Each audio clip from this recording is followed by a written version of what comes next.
Welcome back to the Last Week This Week podcast, episode 52. I'm Ian Scott. And I'm Zack Huber. And this is the podcast where we talk about nerd topics from the last week and this week. And sounds like we've reached a full year, technically, 52 weeks. Yes, right? You're right. Yeah. We have hit a full year. You could listen to us for a whole year every week if you wanted to at this point. Once a week. Yep. Once a week. Once we hit 365, then we can talk about every day. Once a day. Yeah. That'll be amazing. But welcome to everybody that's listening or watching. We got a lot of topics to talk about today. We're going to talk about some Spider-Man 4 news. We got our hypotheticals back. We have a poll that came out about people who prefer watching movies in a theater versus at home. Who's going to play Bruce Springsteen in the upcoming biopic? Pirates of the Caribbean is going to be a reboot, apparently. And everybody's favorite, I feel like, Black Mirror episode, the U.S.S. Callister, is getting a sequel. And all of those you can find in the description. There'll be time codes that you can jump to. But the first thing that we're going to talk about today is the Penguin trailer that came out that will be out through Max and is out later this year. That will be starring Colin Farrell from his role as Oswald Cobblepot in The Batman with Robert Pattinson. And look, this trailer, if you had no idea what this was, this had anything to do with Batman, or if you didn't know that this was DC related at all, this just looks like a gritty, dark mob movie. Yeah. And it's got this great way about it where he's basically, the whole trailer, he's just the Penguin is pretty much just telling this story about this old mob boss who, when he died, people just through this huge celebration, I think almost like the city through like a parade. Well, he said his street. Or at least his street. Yeah. And, so nothing fancy, right? But still, like, and him ending the trailer with like, can you imagine being remembered like that? Yeah. Which you can tell that's his idol. That's who he dreams of being. Like the fact that the guy dies with a cigar in his hand, like, that's who he wants to be. And speaking of the cigar, just like wants to have that level of like notoriety and like prestige about absolutely. Him. Yeah. But yeah, I mean, I'm so happy we finally get to see him with a cigar in this in the show. That's amazing. But yeah, it was a short little trailer, but I really loved it. There was a lot of little things to like kind of pick up on. One of them being the mobster you talked about, Rex Calabrese. He's an actual like mobster in the DC comics. And it's actually revealed in like, I guess, some of the comics that he's actually like the real father of Selena Kyle. Yeah. So that's obviously not going to be this show. Right. Because we got Carmine Falcone, but Yeah. And at one point in the trailer, I thought that like maybe like Kristen Milotti, like she was going to be playing like the daughter of Rex Calabrese. But yeah, from what I read, she's playing Sophia Falcone, like Carmine's daughter, and so they'll be like fighting for power in the show. But yeah, I mean, like back to the trailer. Wait, I'm sorry. What's the name of her character? I think Sophia. Interesting. Because Sophia Falcone. Yep. That's so interesting because Sophia is an actual character from the comics, and she plays a big part in The Long Halloween, which I don't think you can do that story here, but that is cool that they're. Well, yeah, maybe they're setting her up for later on. Maybe, but like. You can't really. Plus, they already technically did The Long Halloween, technically, in this universe. Exactly. Right. That's what I'm saying. Yeah. Okay. Yeah.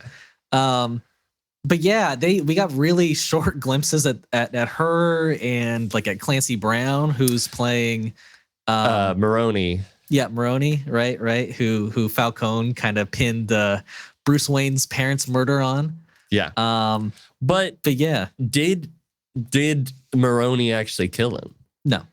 You don't think so? No, I think it was Falcone for sure. Yeah. I mean, like sometimes I still think like Alfred. Maybe Alfred's pretty positive on that one. You know, I'm gonna believe Alfred. Yeah. But yeah, like with the trailer though, like I loved Salvatore Maroney. Yeah, Salvatore. That's it. I loved all the little details we got to see. Like in particular with the Iceberg Lounge, like you got to see how like trashed around it had gotten. Like there's like little water damage on like the side of the Iceberg Lounge building, and I love like that we're seeing some world building there, right? Some consequences from the movie. Yeah, the vibe of this trailer was just incredible. It's everything I want from like a Rise of the Penguin story. Rise of the Penguin. That's pretty much what it is. You know, he's like even a lesser studio would have named it that, and I would have laughed so hard.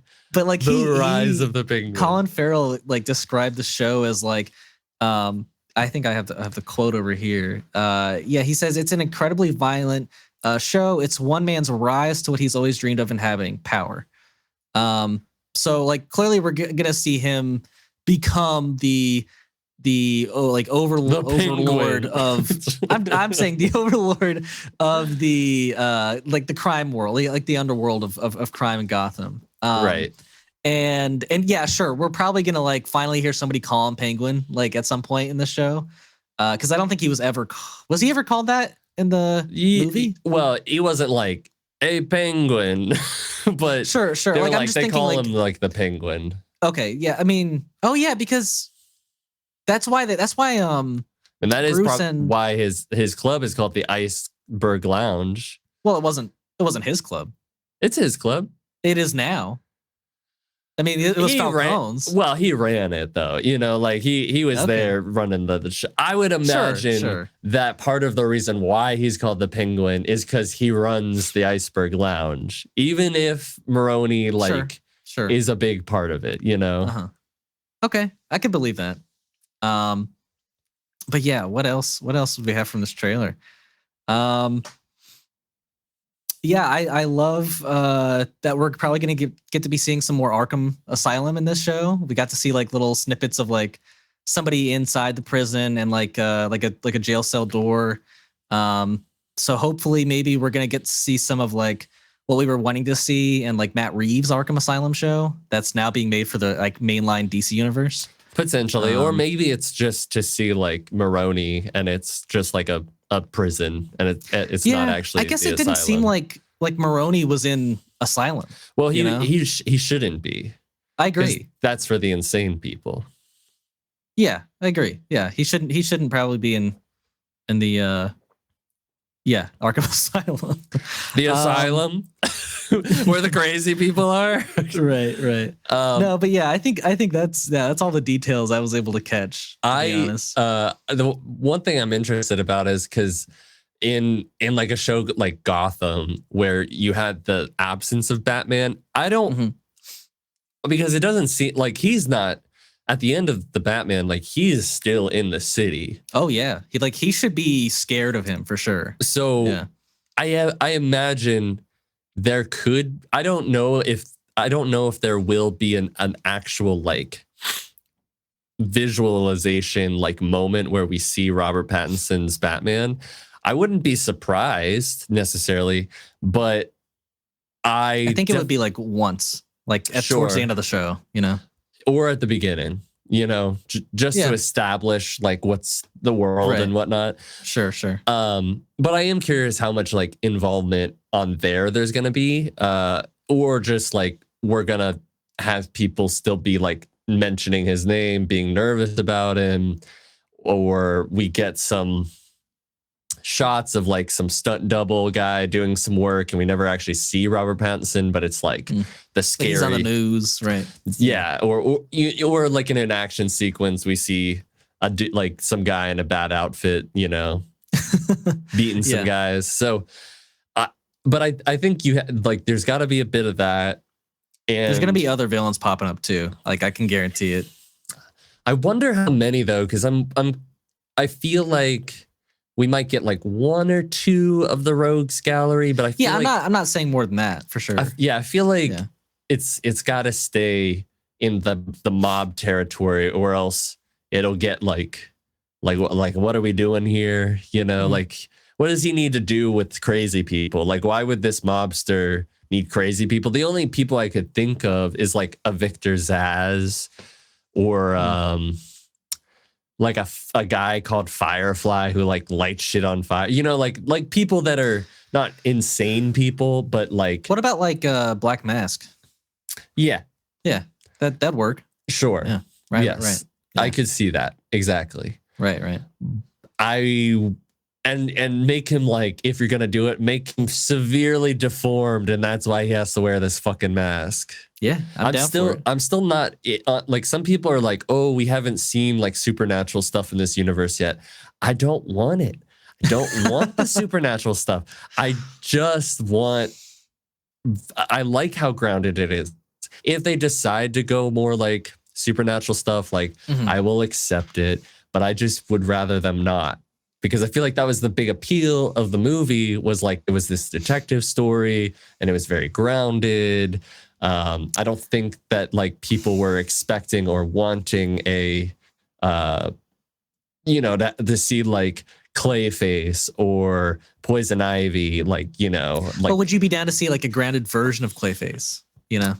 First of all, I don't know how you do that.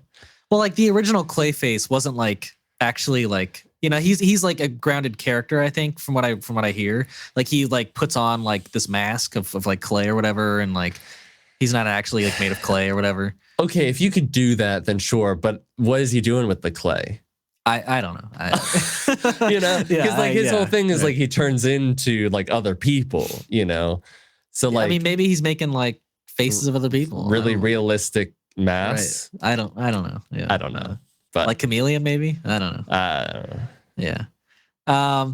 Yeah. I mean, I'm super excited. This is. But I am excited. What I'm really excited about is that it's going to be 8 hours total, which is such a good length. Like we have been getting 3 to 4 hour like total length shows, and it sounds like every episode is going to be an hour. It's going to be like 8 episodes. It sounds. I'll take 8 episodes over. I'll take 8 episodes. I would prefer 10 to 12. Sure, but I'll take them being each an hour long. Like I know, but that's like great. Look at Shogun. I'm gonna get 10 hours of Samurai. Sure, that's fair. But maybe he only needed 8 episodes to tell the whole story he wanted. I agree, but that is the same argument that people make about these 6-episode bullshit shows. That's fair. Yeah. So and I'm one of the biggest haters of that. So, but as long as it's an hour, I'm fine with it, because at least like I can settle in and I can get like a full enjoyment out of something. Yeah. You know what I mean? Absolutely. Yeah. Definitely hype. We don't have a release date yet though, right? It's just kind of like later this year. Oh, I thought we got a release date. Do we not have a release date? I'm pretty sure. Man, as a news show, we're doing a great job. I mean, I thought I was right. Yeah, no, it says late 2024. Yeah. And so that means we're probably gonna have another 2-year break in between projects because the Batman 2 got delayed to 2026. Yeah, that's crazy to have a 2-year break between this, like Batman 1 and this, and then another 2-year break between this and Batman 2. Like, man, this better be some amazing sequel, Yeah. Well, another sequel we want to kind of talk about here is Spider-Man 4. We got a bunch of reports about what the potential sequel is going to look like. Basically, we know that it's going to start filming in September or October of this year. We know, like, we got a quote saying Peter Parker's persona is going to start to slowly fade away from the MCU. And as the title of Spider-Man continues to consume Peter's life, little by little, or as the titles. Yeah. And then we also got confirmation that Zendaya will be returning as MJ as well. So I would say pretty interesting reports. I don't think anything super outlandish. I think it kind of, like, at least the quote about him kind of fading away kind of very much falls in line with how we ended Spider-Man 3. I think I don't know about you, but I'm a little, like, just a slight tad disappointed that she's like returning as MJ. Like, I would have maybe preferred a new like group of friends to come into his life. I don't know if that would. I still think there's a possibility of that, though. Sure. And that she's, I don't know, kind of a remnant. I don't know. Yeah. At that point, you would want Ned there as well, but maybe not. And then the other report we got was that Justin Lin is being looked at to direct this movie, and that is one of the weirdest choices I can say I would choose for a Spider-Man movie.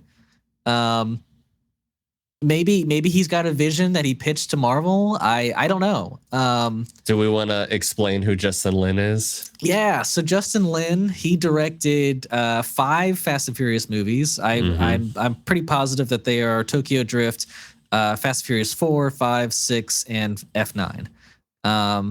So yeah, I know he's directed a few other movies other than the Fast and Furious movies, but I don't like recognize them a lot. Did Star Trek Beyond?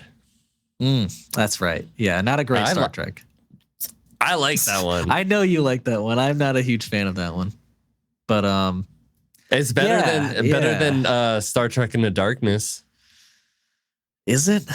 Yes. Yeah. Yes. Okay. I don't remember liking it more, so I'll have to rewatch the series. Anyways. Yeah, I don't love the directing choice. I'd honestly prefer to just have John Watts back if you're just gonna go with Justin Lin. Yeah, but John Watts is doing isn't he doing Fantastic Four? I think he's off of that now. Oh, was he wrong? He was originally handed that. Yeah. Matt Shackman's doing Fantastic Four. Yep. And then John Watts, I know he's doing a movie with George Clooney and Brad Pitt, I think. I forget what else John Watts is doing. I think he was offered like a Star Wars show or Star Wars movie. I think he was doing the Skeleton Crew show. Oh, he was. Okay. Yeah. I don't know what else he's doing right now. But regardless, Star Wars Skeleton Crew. And then he's doing Final Destination. Well, he's producing Final Destination Bloodlines. Okay, interesting. I think it's the Final Destination. I'm pretty sure. The Final Destination? Yeah. I don't care. I could care less about that franchise. I feel you. But I think like the story idea makes sense. I wonder how much they'll keep with that. Like, is that indicative of how Spider-Man will be in the MCU? Is like, we're just going to be like, oh, Spider-Man shows up and it's just Spider-Man with the mask, and we don't focus on like Tom Holland as much as Peter Parker. Like, is that what we're talking? Because like, I also feel that in one aspect, it would be great if we never saw Zendaya again. Mm-hmm. But there is a part of me that is, if they can tastefully get them back together in a way that feels earned and right, I would very much like that. And like, how are you not going to have Zendaya in the movie? She's like one of the biggest stars in the world. I get it. I do. I guess it would be nice to like have some real, like, maybe consequences isn't the right word, but like maybe if we didn't like just revert back to what we all know, like if we move forward in another direction, it would be nice. It would be fresh. I would enjoy it. But yes, I get it. Like, they're a great duo. You want to see them again. Right. But yeah, no, I feel like one thing would be, what is the point of No Way Home if everybody remembers him again, or if she remembers him, like it would kind of, wouldn't that start to destroy things again? No, yeah, I think he would have to like repair or like restart the relationship, which is. But then never be known as Peter. Well, why couldn't he be? Why couldn't he just introduce himself as Peter without being Spider-Man, Because Peter Parker doesn't exist.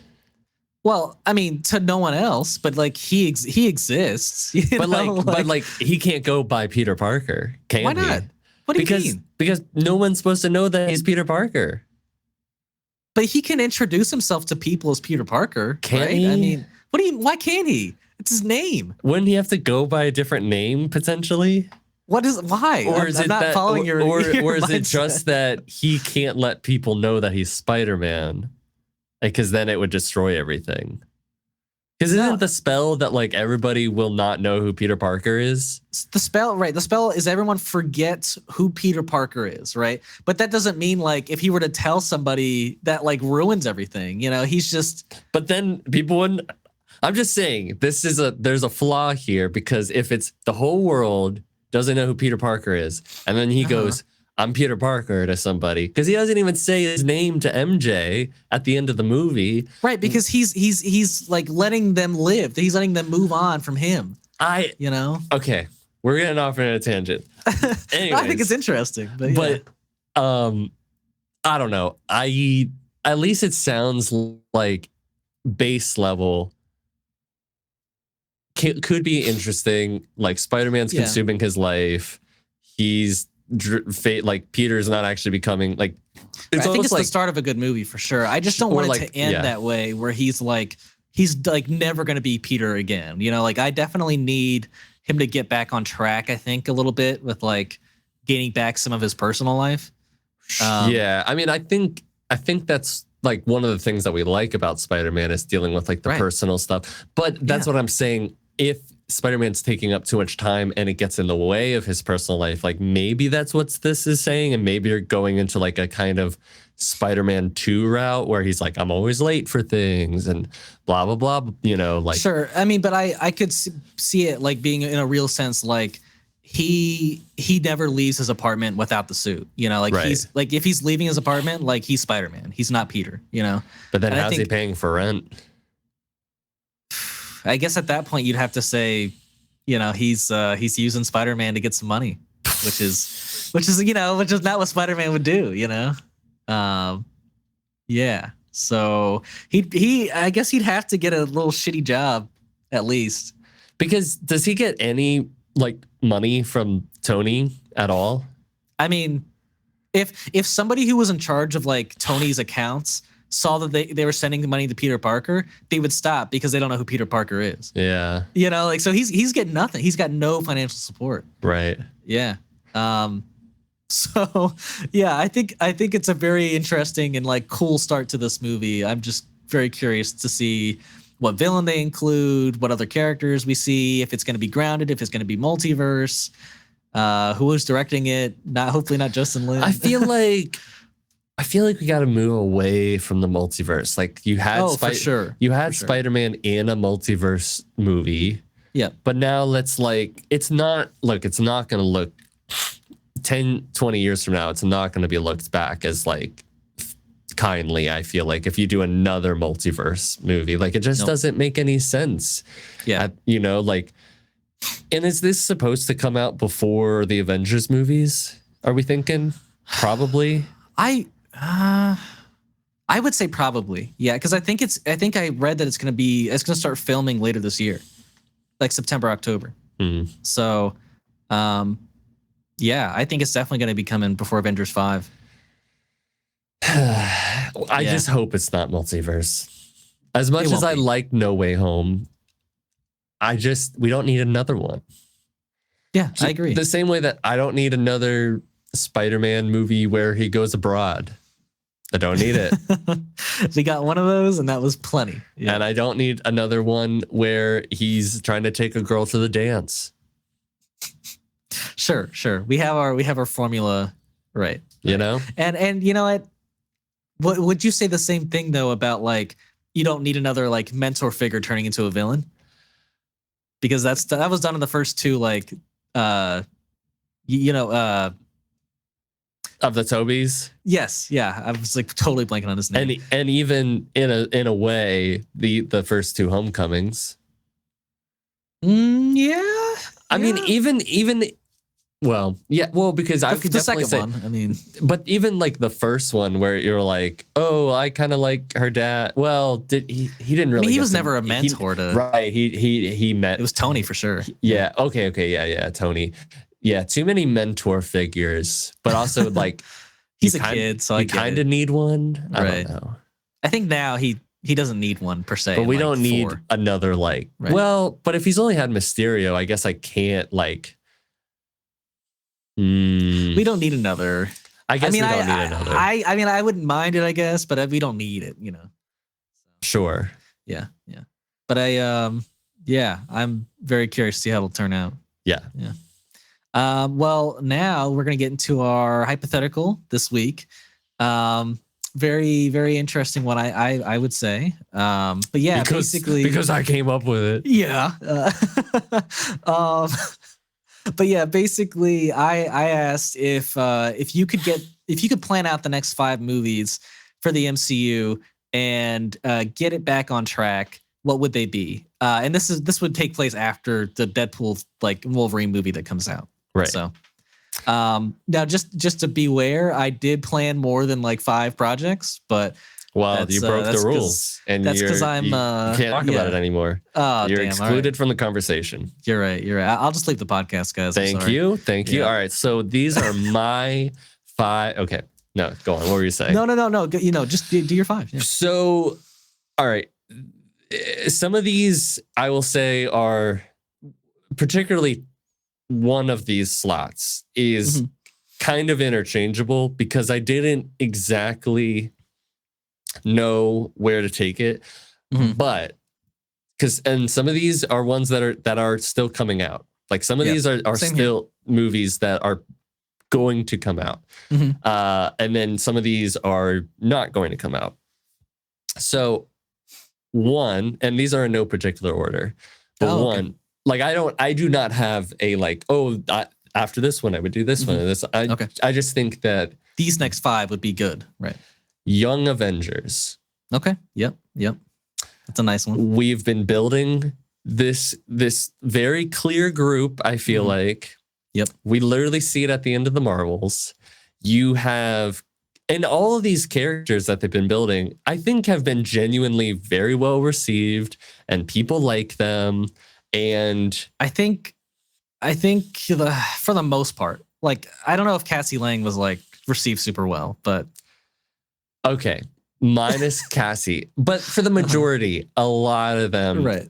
They have been received well, especially Kamala Khan, especially Kate Bishop, and I feel like you slap an ensemble together, you call it Young Avengers. Everyone goes, Avengers. Oh my God, I love Avengers. I'm in. The name's already there. I feel like we get to experience all these new heroes and in a group setting and really get time devoted to them. I know like Kamala Khan had her own show, but and then her own movie. well, but I guess yes, and yes, but I feel like the same way that like the first Avengers, you kind of like had them all like bouncing off of one another and like we all kind of fell in love that way. I'm hoping that you can have a similar result. So I would say Young Avengers, I feel like probably would be a great way to go. They just teased it too at the end of the Marvels. So right, exactly. That would be perfect to bring it right. Now this second slot is kind of interchangeable. I do like the idea of Thunderbolts. I do too. But at the same time, it's not really the most, I mean, the thing is, like, yes, there's things about it that, like, I want to know who Val is. I want to know what her whole deal is about. But besides that, like, I think it's a cool idea. But is it really something that, like, people are, like, have on their radar besides like people like you and me? Not really. I don't really feel like it's on face level is like really something that's like gonna be making fans like this all fits together and we're getting a better idea of the universe. So that's why I would. I think it could. I'm saying it could. Mhm. It definitely could. But that's why I would maybe interchange it with in Eternals too. Because how are we going to go? And I know how people feel about Eternals. I love it. But how are we going to go from the end of that movie where you have a celestial out of the Indian Ocean and a celestial coming and saying, I'm going to judge everybody, and then not talk about it? Maybe not even in the Avengers movies, which I think is insane. Yeah. I don't know how like that. So there's this gaping hole that I'm like, if you're not if not Thunderbolts, then Eternals 2. I was gonna put something like Doctor Strange 3, but I think you can just take where Doctor Strange ended and just immediately pick up with him in Secret War or like Avengers 5. Whatever. So yeah. So I would say agree. It's kind of between those two for me. Like I'm like, well, I like the Thunderbolts, but Eternals 2, I feel like feels very necessary. I agree. The next one, number 3, is Captain America 4. I feel like you need to have a familiar IP. Maybe yes, somebody else would be playing the character. Like would be a new character who is in that role, but is the same IP. And I feel like we would be getting a better sense of like what is happening like on Earth.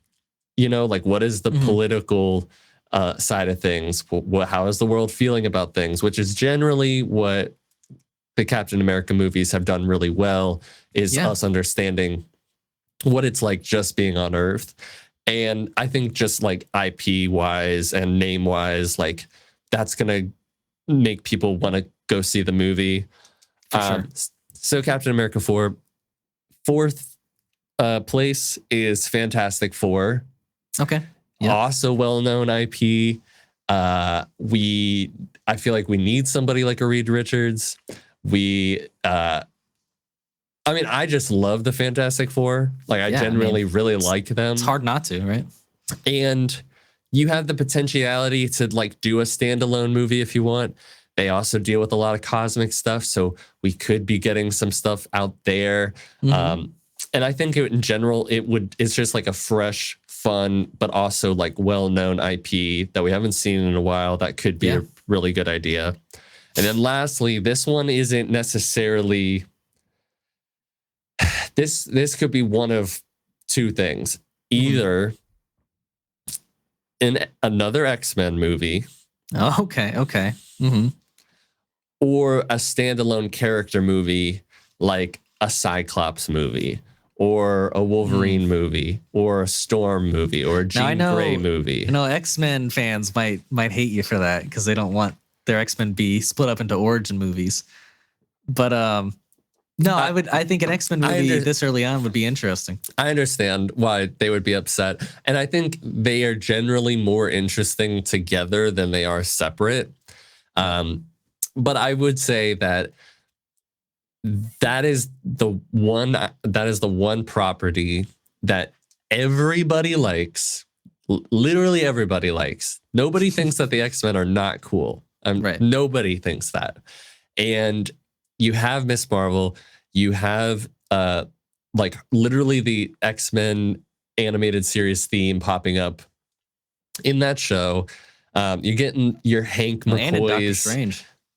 Right. And you're getting Patrick God, what's Patrick Stewart? Stewart. You're getting Patrick Stewart coming in with his X-Men, animated show wheelchair, whatever you want to call it. And I feel like it would boost enthusiasm. We would have this whole like large amount of new characters to come in and get people excited. And I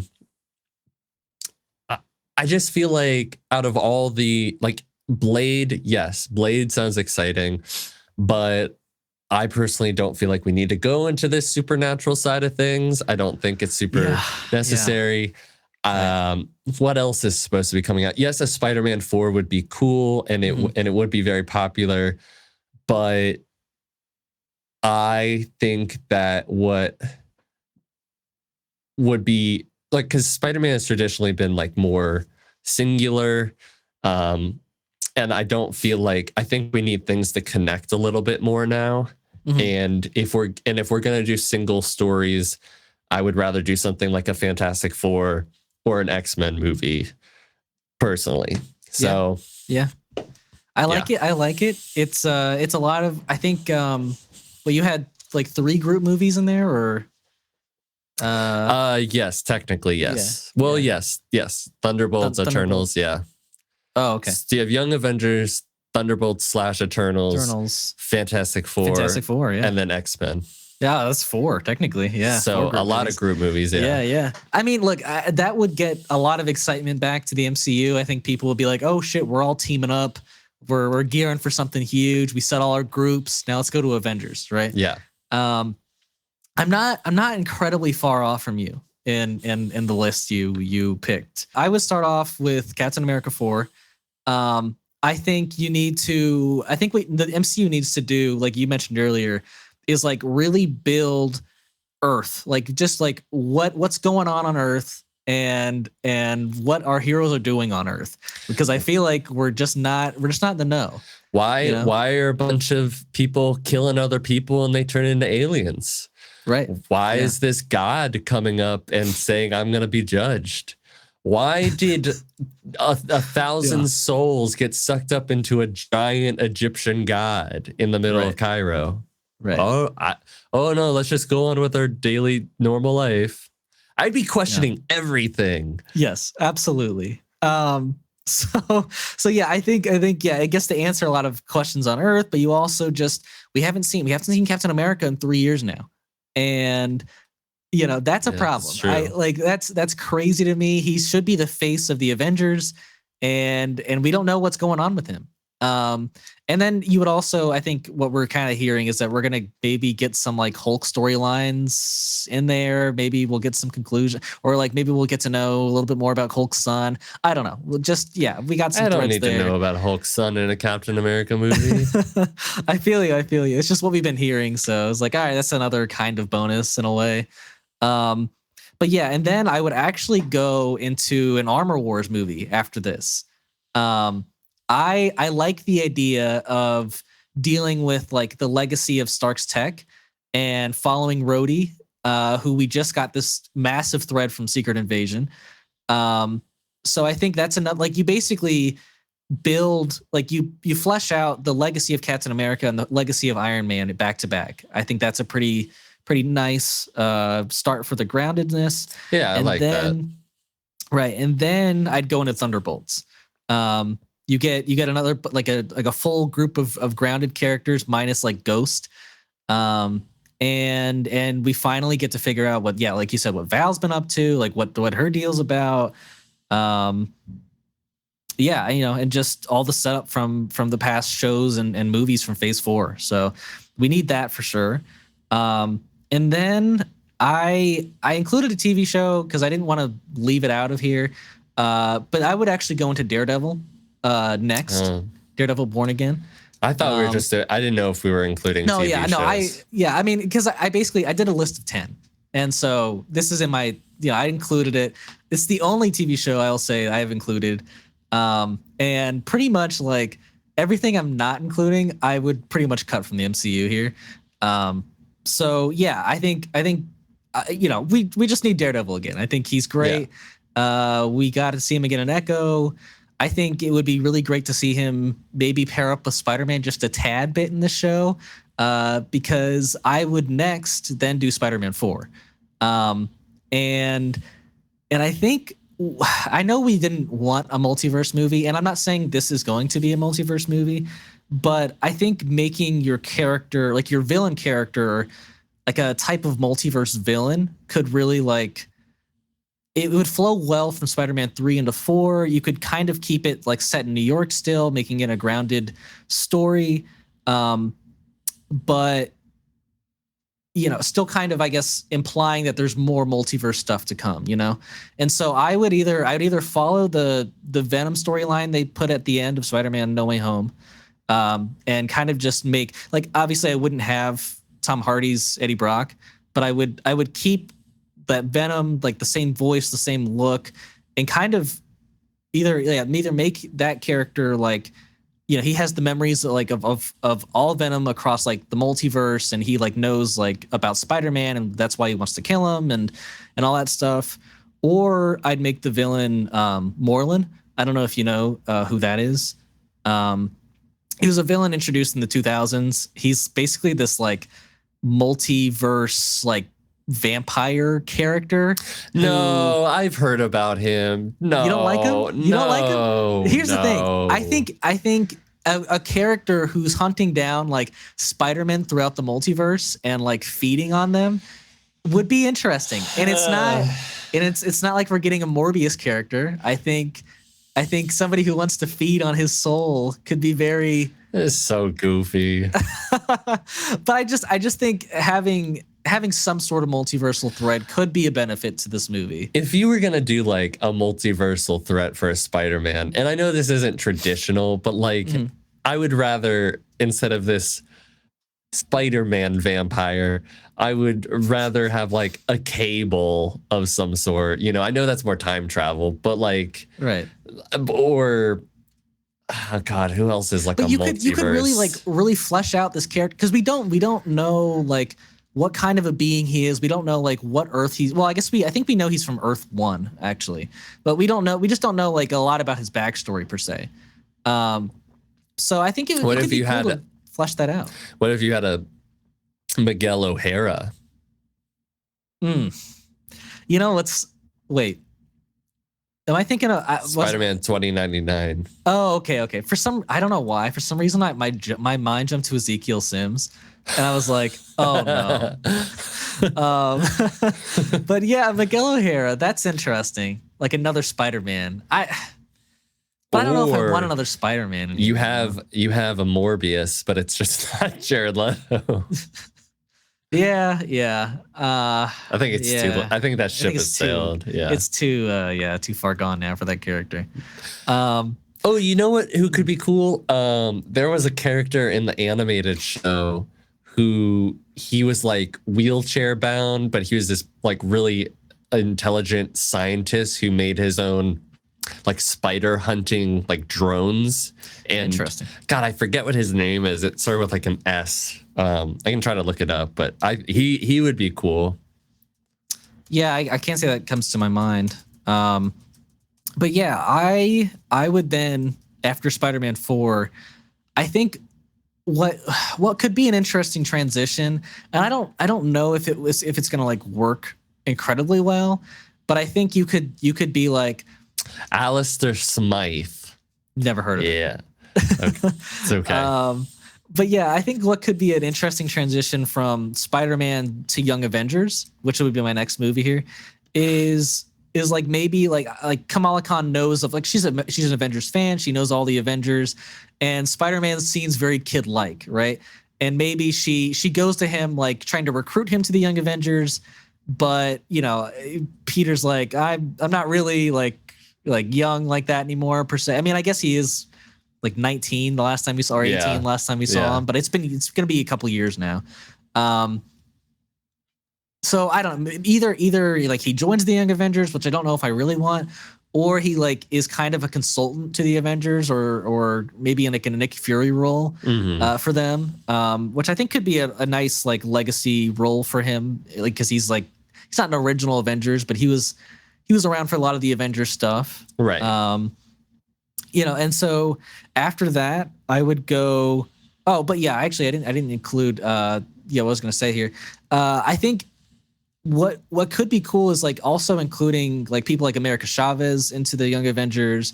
Like maybe America Chavez like goes into the multiverse and brings Wiccan and Speed with her. I mean, America Chavez definitely is gonna be in Young Avengers. You would think so, right? Like it would be almost dumb to not use her. Yeah. I would also really love Eli Bradley, who they set up in Falcon and Winter Soldier.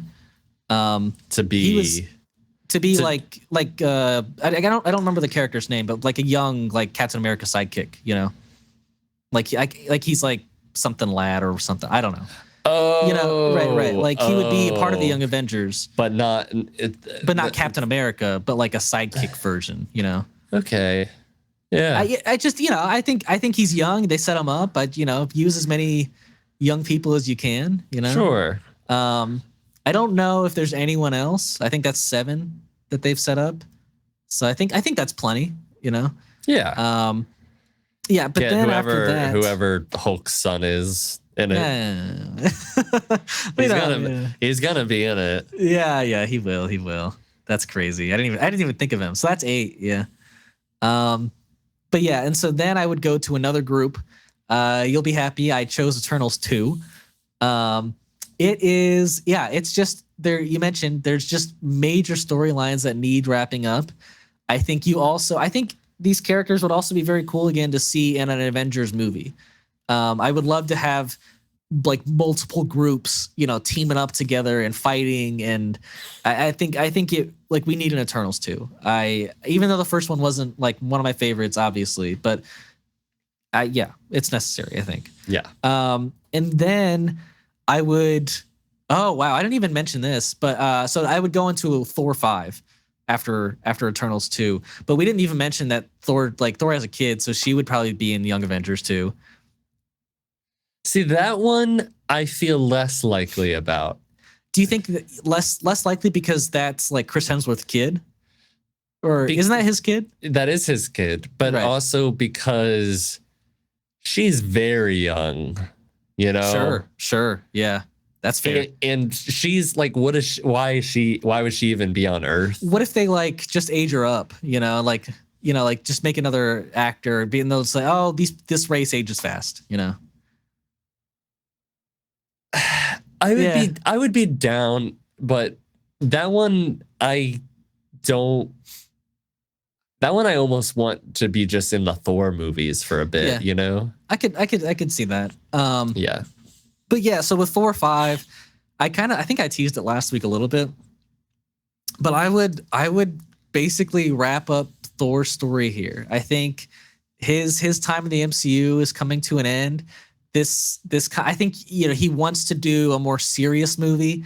I think this god on like its last run against Hercules could be his last run. He's like in the prime of his life right now. He's like 4,000, 5,000 years old. I mean, who knows what the prime of his life was? Look at how his body looked in Thor: Love and Thunder. He is because prime. That's how Chris Hemsworth is like. That is his prime.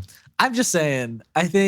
I think we could have a very cool, like, last gritty Thor movie, him versus Hercules, and that kind of ends his time in the MCU. I think I would rather focus on the newer characters that have popped. There's a lot of them. Yeah. You know, and I think maybe we should focus on those for the next Avengers movie. Agreed. But yeah, after Thor 5, I would do Fantastic Four. God, why is Fantastic Four so low on your list? It's not low on my list. I mean, this is the order it's coming out. Like, this is like literally one after another. Oh, you know what I'm saying? Oh, gotcha. Right. So, but you did like a whole list of 10. Yes, yeah, Jeez. 10. Well, so these 9 that I just mentioned. So Fantastic Four. Obviously I just want a Fantastic Four. Like you said, we love Fantastic Four. I love the cast that's been cast. And I think transitioning, like going right from Fantastic Four to Avengers 5 would be very cool. You could very much do like a Captain America thing where he, you know, is out of the iceberg. He runs into New York City.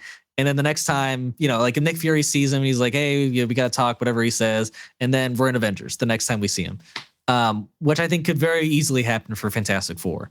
So I'd go those 9 movies and then into Avengers 5. And I'd pretty much cut everything else. I'd cut Blade, unfortunately, because I just don't see a part in this universe for him. Like I don't get it. Even though I want it, I do. I'd cut like Doctor Strange 3. I don't really need a third Doctor Strange. That's how kind of. Well, I do. Well, maybe to just like get the bad taste out of my mouth for Multiverse of Madness. I like that movie. it's not like it's not like I enjoy that terrible. movie. I enjoy it. Yeah. I don't know. I do Maybe I'll enjoy have to it. see it again. But I'd cut Ironheart, I'd cut Agatha, I'd cut the guy in the Squirrel War like storyline. I just like I don't see a spot in that for the MCU unless maybe the Gaia and the Squirrel War, like you know, like them setting them up, and I'm like, we don't need that. I'd cut Wonder Man. I'd cut Star-Lord movie. And I just like, there's just so much shit that they have set up that is just so unnecessary. And I think that plan that I laid out is like everything we like need and some kind of wants, like a couple wants with like Daredevil and Fantastic Four. And then we're golden. We're surprised right there's no mention of like X-Men at all. I just don't see a logical, like you would basically have to set them up. I don't know. I guess in my mind, they have to come from another universe. And because like you haven't set up mutants at all except for Kamala Khan. Like she's the only mutant you set up in the entire universe. And I just don't see like a smooth transition to where like, oh yeah, I'm Charles and I have this school and we've been around the whole time. It's just like I don't see it, you know. I think they have to come after Avengers 6, unfortunately. Yeah. I don't know. I mean, unless somebody else has an idea of how to implement them, I just don't know. Right. Yeah. But yeah, that's my extensive list, my double lists per se. But yeah, I enjoyed making that one. That was a cool one to do. Yeah. Yeah. Well, so next on our list here, we got an interesting article the other week that and I don't think either of us realized it, but it says that 2/3 of Americans, or was it Americans or moviegoers? It was U.S. adults. Yeah, U.S. adults would prefer to stream a movie at home than to go to the theater. Yes. That's a mind-blowing amount of people. I think the article, like, it had a lot of listed reasons. I know one of them was that like tickets are just too much. It like concessions are too much. Yeah. I don't know if that's like the only drawback for those people though. You know, like well, it said, okay, so this is from IndieWire, who conducted the poll, and it was said most, which was 53%, of those who do not frequent theaters cited the cost of movie tickets, which is fair. The movie tickets are way too high. 42% also mentioned the cost of concessions, which I do understand that one. You also don't have to get concessions. But you don't have to get concessions. But I will say, like, if you're watching something for like 2 hours, or you kind of want to snack a little bit, you want something. Yeah, I just sneak stuff in every time. And then while the recliners were a pretty solid motivator, an even larger percent, 40% of the streaming lovers cited the comfort of viewing at home, which, yes, it is nice watching stuff at your home. But if I watch Dune 2 or the first Dune in my living room for the first time, would be that would be such a shame. It would be sad. Like to me, it's only like that's only okay to watch something like for the first time, like on a TV screen, because like you can't see it in theaters. It's left theaters, or it's just not like the movie isn't high quality enough for you to consider that like a worthwhile effort to go to the theater. Right. And I just, right. Like the experience, like there are some movies that like I know will never hit as hard at home. And like, that's just that's so sad in my mind. But like, you know, it's like, I will point to like one of them being The Flash. Like, I think seeing that in Dolby, like I know like the sound wasn't like one of the biggest like topics of that movie, but there were some songs that like really just hit in a Dolby theater. And like, I know that won't hit unless I get a crazy surround sound system, but it's just not going to be the same. Right. And then it said 24% said straight up uninterested in going to the theater. which is like, why? What do you mean? You're just on it? Like, you don't have a reason? You're just like, okay. I guess so. And you know, I feel like this isn't like necessarily something that I want to like criticize people for feeling that way. I feel like the movie theaters need to find a way to want these people to go there. Like, I would say every single time that I have an experience where people are talking in a movie theater makes me not want to go to the movie theater. And I love going to the movie theater.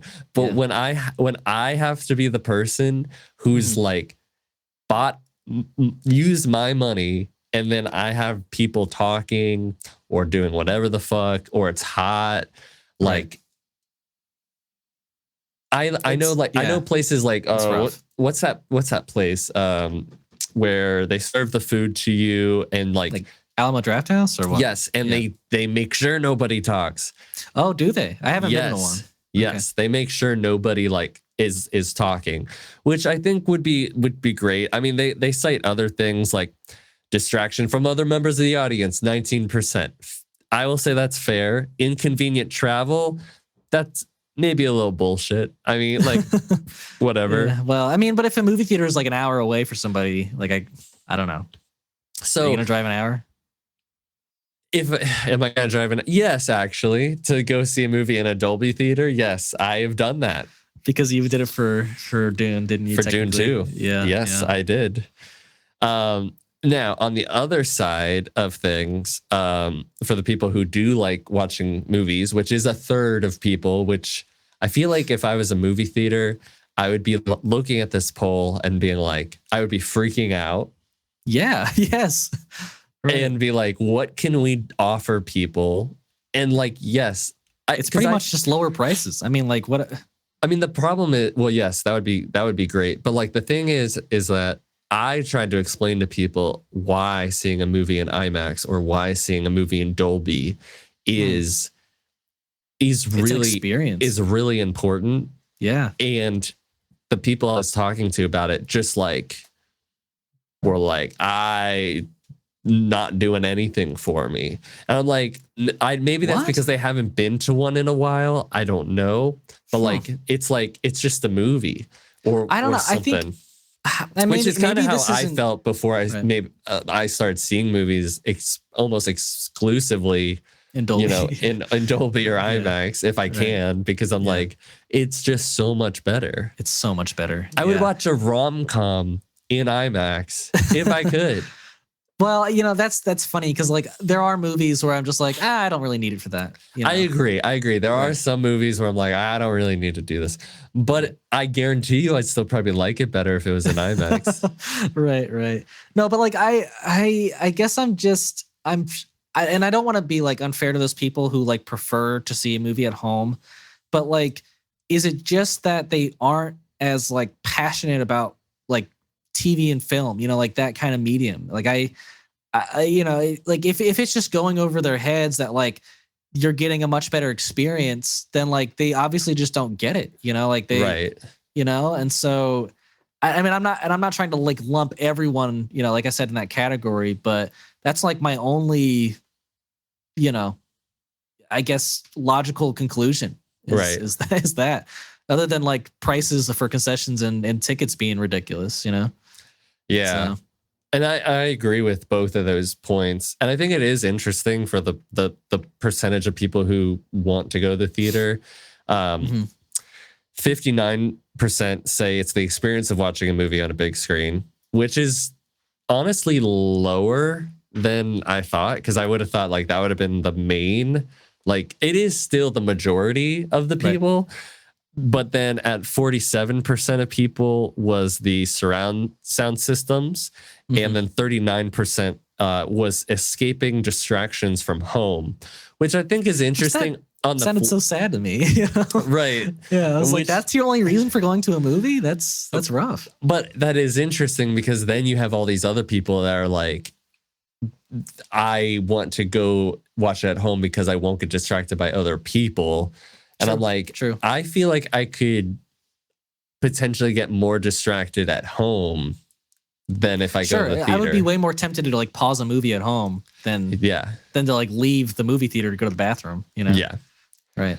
So I don't know. It's interesting. It's kind of sad to me because I talked to people several times where I'm like, often where I'm like, oh my God, it was so good in the theater. And then everybody around me goes like, oh my God, it's been so long since I've been to a theater. And I'm like, what is going on? Yeah, that sucks, man. Yeah. I don't know. I think maybe maybe those like subscriptions are like, but also those good probably alternative. Yeah. I don't know. I guess if like the average moviegoer isn't seeing more than like a movie every few months, then like they're probably wasting money on the subscription. But the thing is that people in the study were saying that 30% of people stream a movie 2 or more times a week. That's yeah, you're right. Yeah. So I don't get it. And then the same percentage of people said they go to a movie theater a few times a year. Right. So like there is like movies. They like movies. Yeah. But I don't know. I think it's I don't know what the issue the problem. I don't know what the solution is. I guess maybe like definitely you and I care about going to it better, see more value in seeing it in a theater. I would say for the argument, it's the difference between listening to a song in your car or on your phone versus being at a show where you are like hit with, like it's an experience. And I don't know if it's that people don't value the experience or if it's, I don't know what it is. I just think that it feels like they don't value it. We've definitely hit a new age that people want to just do things at home. And I think I personally feel you're lacking fulfillment in the entertainment that you're trying to consume. Right. So, like you're not seeing like art at its like peak capability, Yeah. Yeah. Well, I guess some more interesting, well, maybe not interesting, some more positive news. I don't know. We got a report. Was it a report or official casting? It is a report. It's kind of like, it is almost official, I would say. Yeah, so we got the report that Jeremy Allen White of the Bear, the series, will probably be playing Bruce Springsteen in a movie. Yeah. So this is going to be from a director named Scott Cooper, and that apparently Jeremy Allen White is doing this along with A24. Apparently, A24 is supposed to be a part of this. And it's the movie is going to be called the Road from Nowhere or Delivery from Nowhere. It's about like the making of like his first album, right? Well, no, it's the making of his album Nebraska, which he started writing while he was putting together and I think going on tour for his arguably biggest album, which is Born in the USA. And then Nebraska is like, a lot of people say it's his best album. And it's more like just straight up acoustic songs. And when I was reading about the project, it's sort of, so it's going to be during that time where like he's arguably his most famous, but then he's writing and he's having these very emotional and turbulent times, which I think is an interesting kind of dichotomy and like juxtaposition. That's like where all the drama happens in a biopic. So I think this sounds really exciting. I grew up with a lot of Bruce Springsteen. My dad's a huge Bruce Springsteen fan. So I've been exposed to so much of his music. And if we want to just talk about acting, Jeremy Allen White, I've seen nothing but great things from him. I think he's fantastic. And I mean, if you just look at, oh my gosh, I was gonna say, like, they're so exact. Yeah, if you want to look at like Darkness at the Edge of Town, or Born in the USA, or just so much of like early 70s and 80s Bruce, like he literally looks very, very if he had close. darker hair, it would be like exact. Yeah. very close. Do you think he'll dye his hair for it? I don't. If he were to, I would hope so. Yeah, I would hope so. Yeah, I mean, I'd rather his actual hair than like a wig, I guess, is what I'm saying. Yeah, and I mean, I think like he can pull off the physicality. I think I definitely see it. I think the idea for the movie sounds very interesting. I hope this ends up actually being like the casting. If A24 is going to be a part of it, that's like your dream pairing. Makes like me one of your favorite artists and A24 makes me very excited. And then Scott Cooper, I don't know very much about him. Yeah, I haven't heard of him. I wonder if I can pull anything up. Scott Cooper transitioned from actor to writer, director with 2009's Crazy Heart. My dad loved that movie so much when it came out. That was that country kind of movie with Jeff Bridges, where he was like a country music star. Bridges. Yeah. And then, so I don't know. We'll see. But I think it sounds really cool, and I was really excited and happy to read the news about it.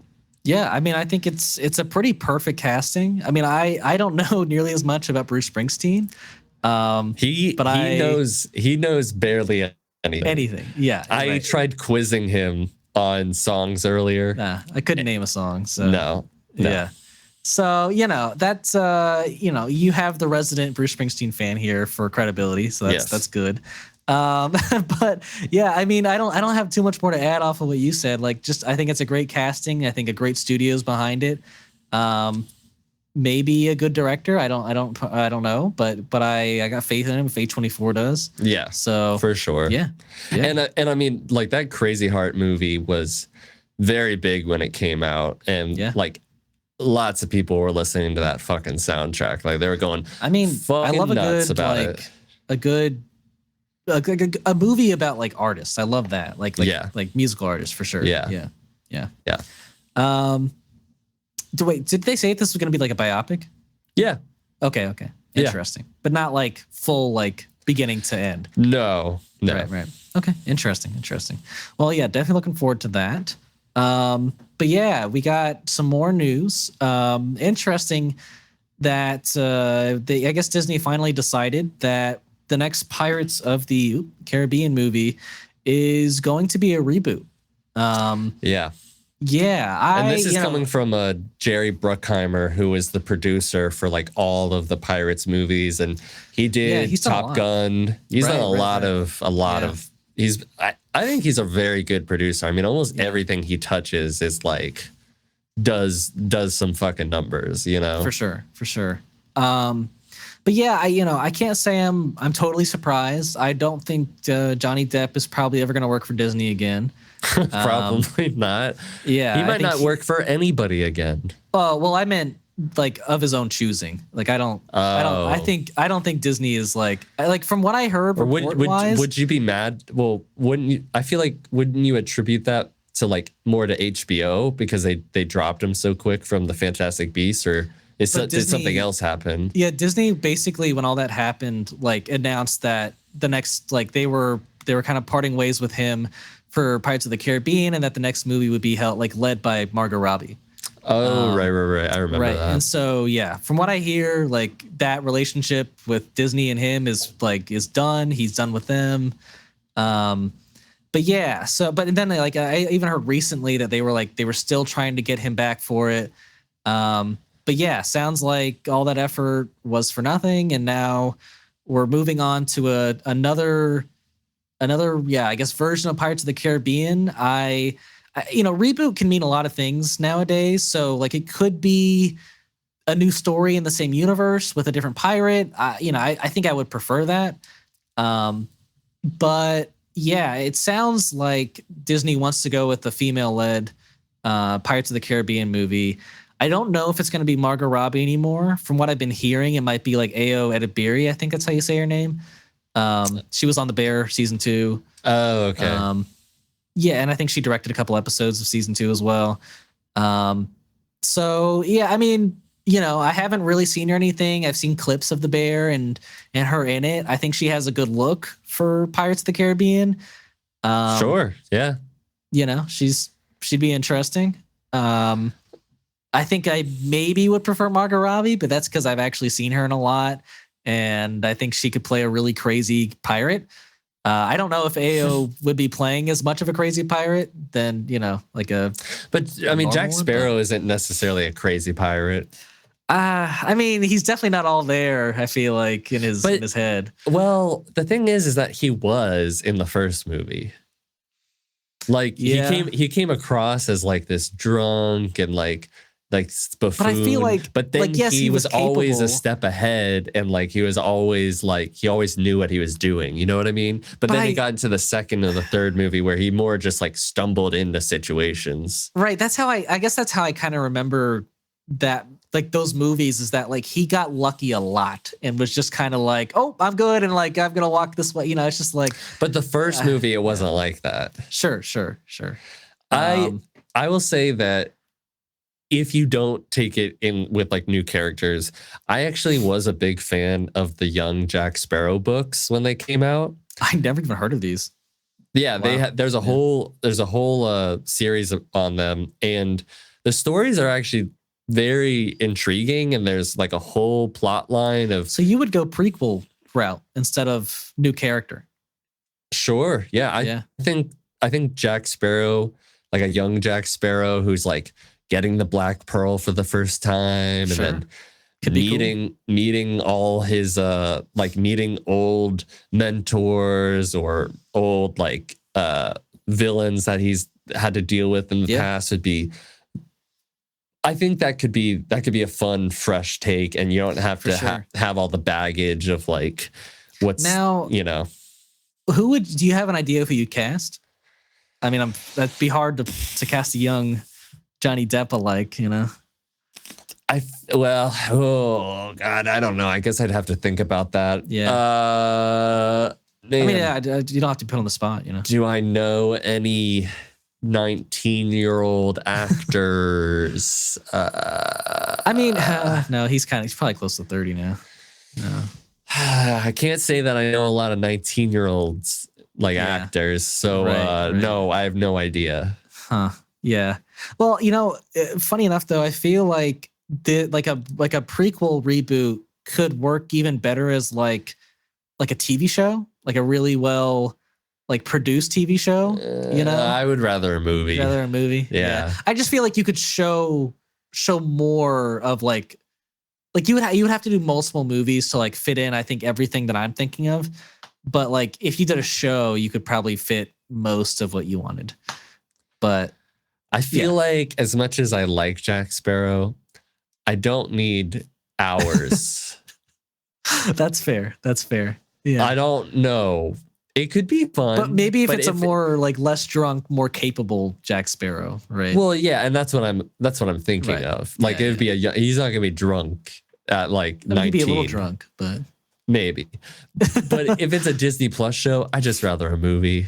Yeah, that's fair. That's fair. It'd be a Disney Plus show, so yeah, let's just get a movie. Yeah. The only Disney Plus shows that I've really enjoyed are Percy Jackson, Mandalorian, Andor. Yeah, I mean, mine are probably just Mandalorian and Falcon Winter Soldier. Well, I guess WandaVision too. Oh, WandaVision, sure. Falcon Winter Soldier, Loki season 2. Yeah. Yeah. Not a ton. Yeah. But yeah, that's I think that's our thoughts on Pirates. But yeah, our last bit of news, I think we were both super excited about, is Black Mirror announced that we're getting a sequel episode to season 4's the USS Callister. This is actually the only episode of Black Mirror I've ever seen. And so, yeah, super, super hyped to be getting a sequel to it.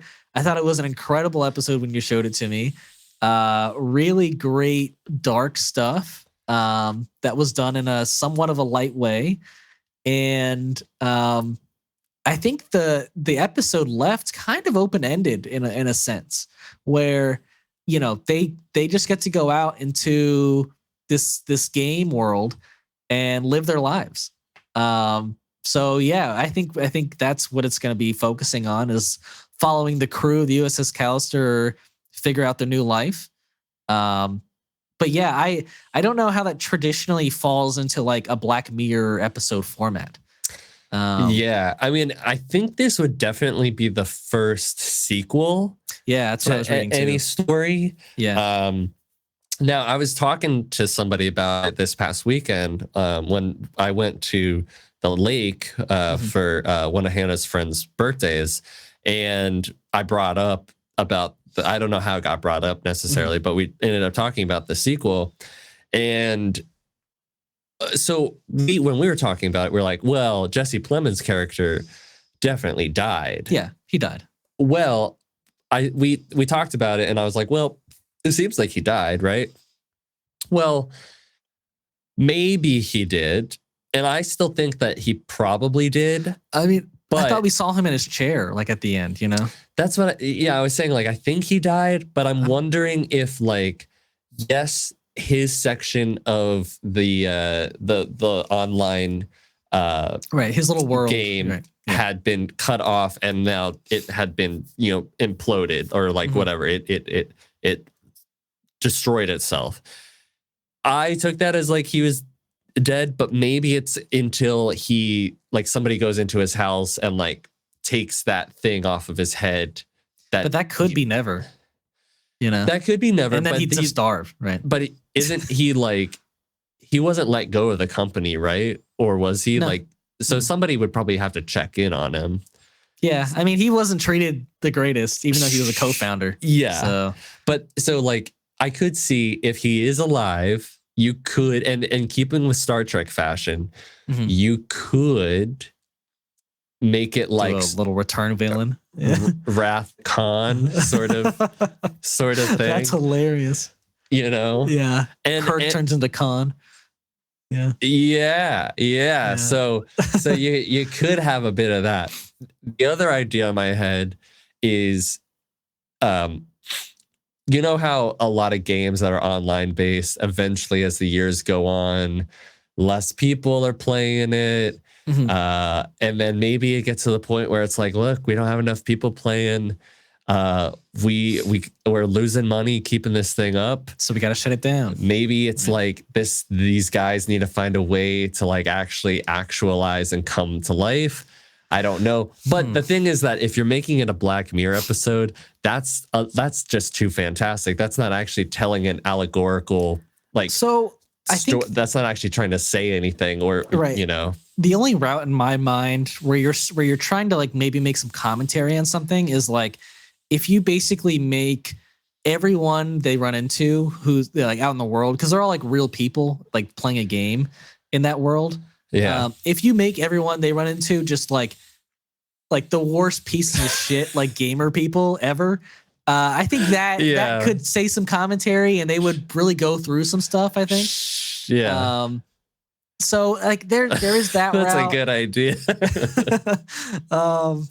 But yeah, I don't hate your idea of Jesse Plemons coming back. I'm like almost positive he died. But I know. But it's interesting though. But the thing is like maybe some like somebody made a version of him in the open world somehow. Like maybe he's like some sort of like defense mechanism for like antibodies or something. Right, I don't know.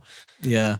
It's funny. I was reading some stuff on it or I guess it was a week ago or something. And, somebody was like, who I was reading about was like, well, so would they possibly like, would the, I guess like physics or like logic in the open world, like differ from like his world that he's made? Like, would they all of a sudden like have genitalia, like, or was he the one who like altered that and for his own, right, because it was like Star Command or whatever, and it had to be pure, right.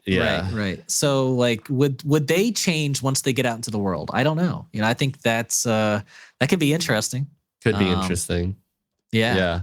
And I don't, and like either they could do like a Wrath of Khan thing, or they could make it like more next generation. They could also ditch the whole Star Trek thing in general, which would make me a little sad, but I don't think they will. I think they get that's the appeal of the episode.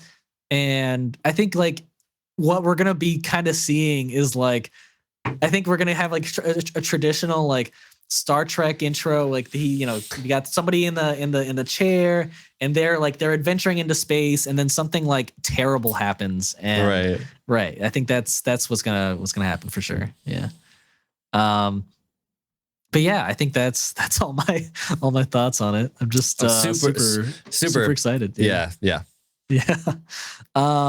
Well, now is the point of our show where we tell you what we watched from the past week. Did you watch anything? I know you watched something a little interesting, but we'll get there. Well, I did watch the newest episode of Invincible. Still haven't watched episode 5. So and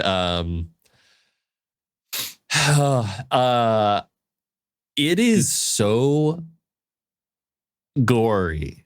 Like it is. Oh, wow! It is so brutal. These love it. Past 2 episodes have been so brutal. This one in particular was crazy. Wow. Anything worse than the finale of season 1? Because that might be the most brutal stuff I've seen on this kind of a show. In some ways, there's it's not like in terms of body count, no. Sure. And there's some really, truly horrific things that happen in that finale. So I don't want to say yet, like it's just more in different ways. And it's really hard for me to without spoiling things, vocalize how, but in general, I couldn't be happier with how this whole season is going. It's honestly riveting. It's nice. It's great.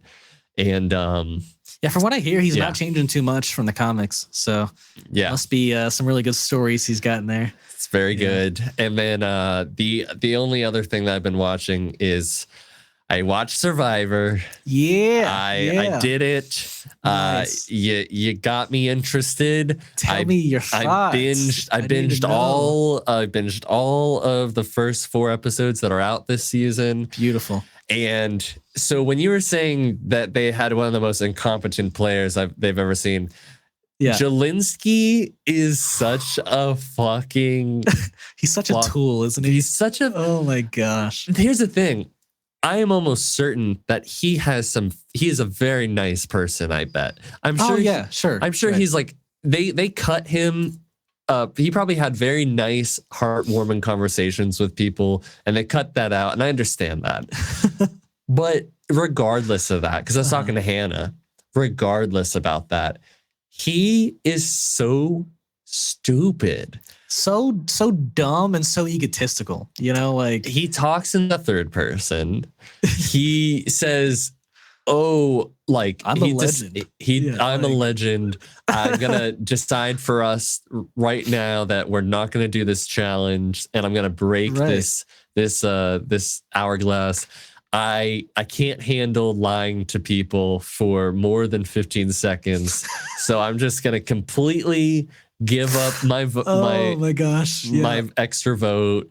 I'm gonna tell everybody about it, and just honestly, I've never laughed so hard at somebody before. Like we were genuinely like, this person's so stupid. The several means 7. Oh man, God, yeah.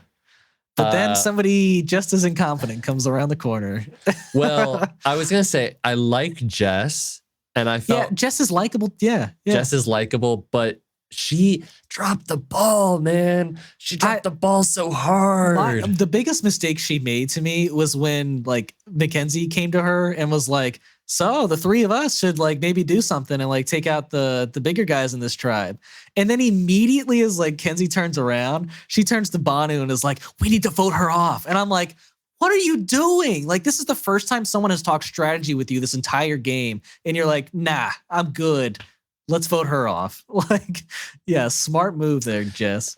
Yeah, I mean, I agreed with her. Like, they probably should have voted Kenzie off because, like, in the long run, she's going to be a problem. Sure, but Jess had nothing at that point. Yeah, I know. Like, but yeah, so like she kind of fucked things up, and yeah. But also, I gotta say, like, all the people who are like the least competent all got grouped into the same tribe, and it just has created such a toxic atmosphere. Like, that tribe is so bad. Yeah. I was like, I keep saying they were doomed from the start. Like, they had zero chance to get on the right foot. Yeah. And and then we get Banu. And oh my God. The sweetest man. He's so sweet, but he is a man child. And he also is oh no, I broke my thing. And he's way too honest. It's like, what's crazy is that he says he's seen every single season of Survivor, and he didn't pick up how to lie ever when watching, or like any kind of strategy. Well, he came to win $1 million hearts, not $1 million.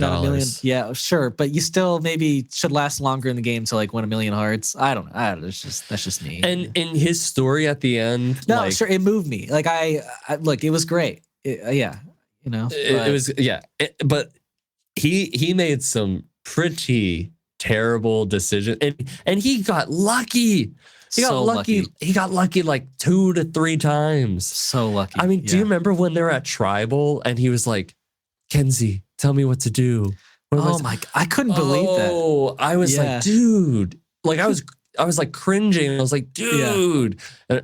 But he did that stuff multiple times. Like, in the last episode before he went home, he went up to I can't remember her name, but Q's alliance, Tish, right? And he's like on his knees, right, begging her to like save him. And I'm like, dude, you gotta have some dignity, some something, because like, this is just not how you play Survivor.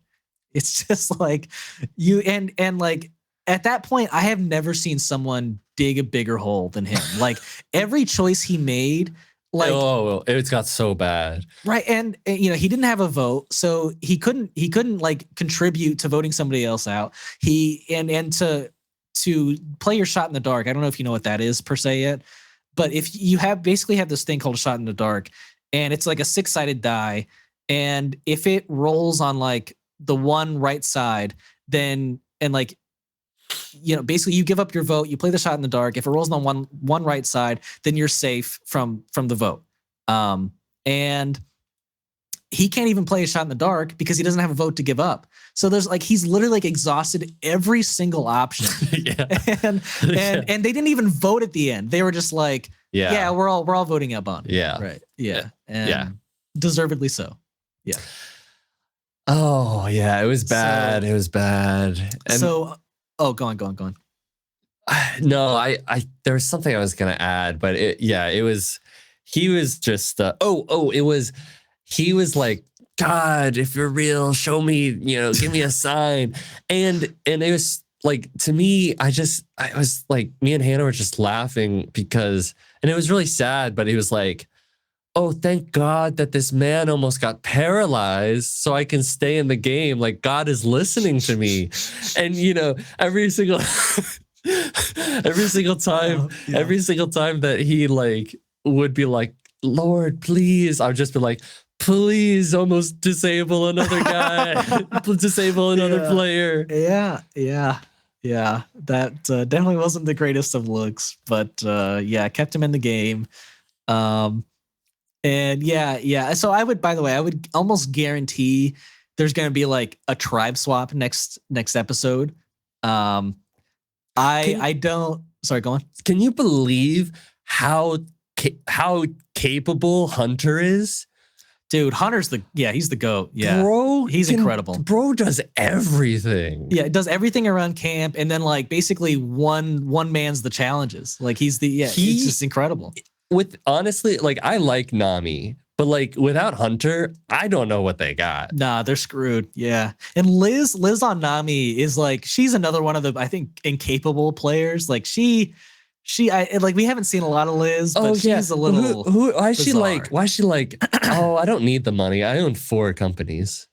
Right. Like you don't tell that to other players. Like they're just going to want to vote you off at that point.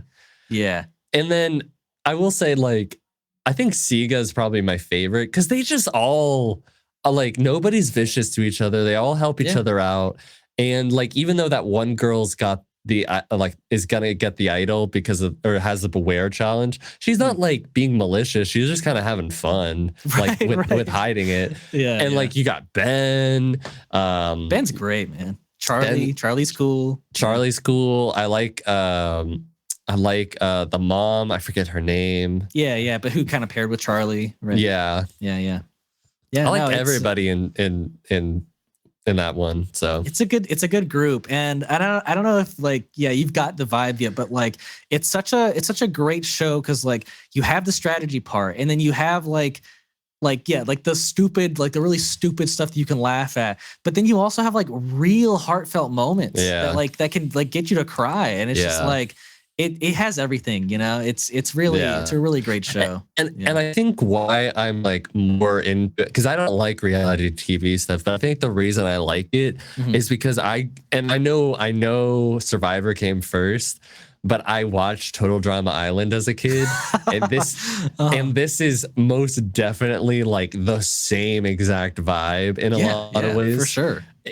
And so like I'm like predisposed, and also, but there's like these are actual people, like the what's his name, the actor from Nami, Tevin. He's a graduate from VCU. Like, that's cool. You know, I forgot about that. And they and like they're all have right. And they're having these like, everybody there is like struggling and like trying to make things work and having these emotional moments, and there's like backstabbing and there's like really intense challenges where you're like on the edge of your seat, like. Yeah, it's good. Yeah. I'm having a watch party tomorrow for the new episode. I know it's coming out tonight, but we're doing a watch party tomorrow. So I don't watch them till tomorrow either. So it's I'm glad you're liking it, man. That's awesome. Yeah. This turned into a Survivor podcast for a second. So sorry everybody who really doesn't know anything about Survivor. Yeah. I'm assuming that's most of you, but I appreciate you sticking around. Yeah. I mean, real quickly with what I watched, I did a back-to-back of Rogue One and A New Hope. Great way to watch those movies. I think it's like the only way I prefer to watch like A New Hope now is to see Rogue One immediately before it. And then I also watched one of my favorite movies of all time, rewatched I should say, The Blues Brothers. I don't know if you know of that movie. I know of it. I've actually I don't know why I've never seen it. I've just never seen it. Wow. Yeah. Oh my God. We got to watch it at some point. Holy shit. It's genuinely so good. Like I could throw it on at any point and just have such a great time. It's such a great like throwback to like 80s Chicago. And then you also like celebrate all of these like wonderful R&B singers. You know, it's such a great like musical time and like just celebration of that style of music. So I would recommend it for sure. Yeah. Okay. That's all I watched. That's and that is the end of our podcast here. We always appreciate you guys for watching and sticking to the end and listening to people who are on audio podcasts. If you want to listen in the future, we release our podcasts on Fridays or Saturdays. And we release those podcast audio versions on Apple Podcasts, Podbean, and Spotify, and the video version on YouTube. Those links are in the description below. And if you want to follow us on our social medias, we have our links to Instagram and TikTok in the description below. And if you want to support us one more time, we always appreciate a like, a comment, a rating, a review, or a subscribe. Until next time.